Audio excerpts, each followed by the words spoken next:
First of all, I have to tell to Mr. Henkel that personally I have always said that the exit of Britain from the European Union is a failure of the European Union.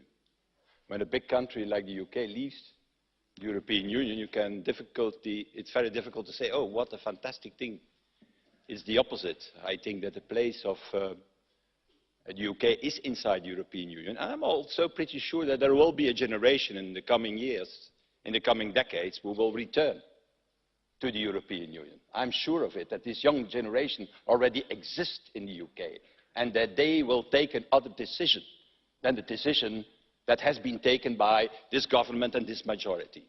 But, Mr. Henkel, may I ask you to tell this to your own friends in your own group in the ECR, who are the main people for a Brexit for the moment. It's a little bit easy to give lessons to us here, and especially to me, and saying, yeah, you don't like Britain, the opposite is true, but not to be capable to convince your own people in your own group, and who are not there for the moment to applaud you, I see. Nobody is there. Secondly, the reality, Mr. Henkel, is the following. Those who started this whole Brexit, which is in fact an attempt of the Conservative Party, you're working with the Conservative Party, you know them very well. It was in fact an attempt to take back control, and that was the big slogan of the Brexiteers, and is still the big slogan of the Brexiteers. It seems to me that Britain seems to be spinning out of control instead of being back in control.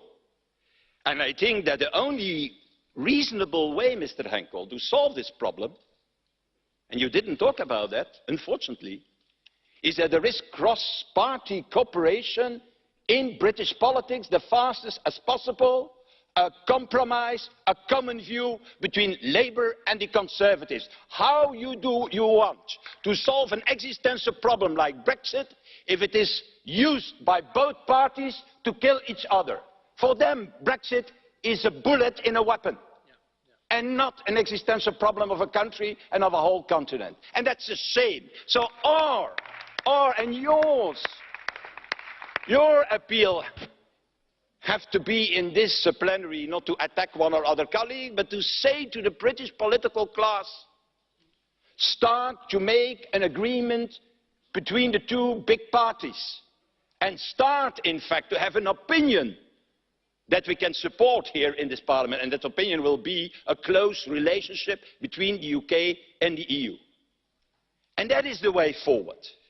And I think that what is needed is that in British politics, Queen and country are put first, instead of the party politics that are governing the UK politics and the House of Commons for the moment. And that brings me to the next question, extension. I don't want a long extension, I'd say you that very openly. An extension why we go beyond the European elections, and the European elections will be hijacked by the Brexiteers and by the whole Brexit issue. We will talk only about that and not about the real problems and the real reforms that we need in the European Union. And the only thing what we will do, we will give a new mandate to Mr. Farage. That's the only thing what we're going to do. That's exactly what he wants. Why he wants that? For two reasons. First of all, he can continue to have a salary that he can transfer to his offshore company. And the second thing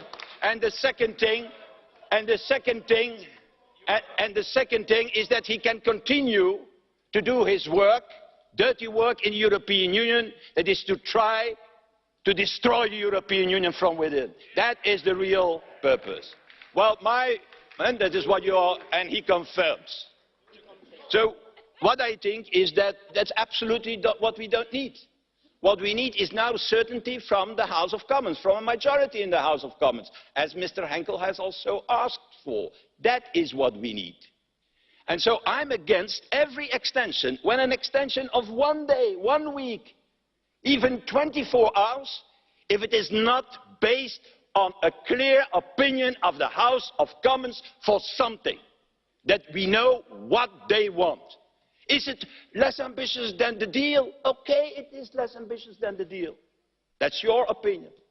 If it is a customs union, it is a customs union. If it is the deal, it is the deal. If it is a Norway plus, it's a Norway plus. But please make up your mind in London, because this uncertainty cannot continue. Not for us, not for Britain, and certainly not for our citizens. Thank you, President.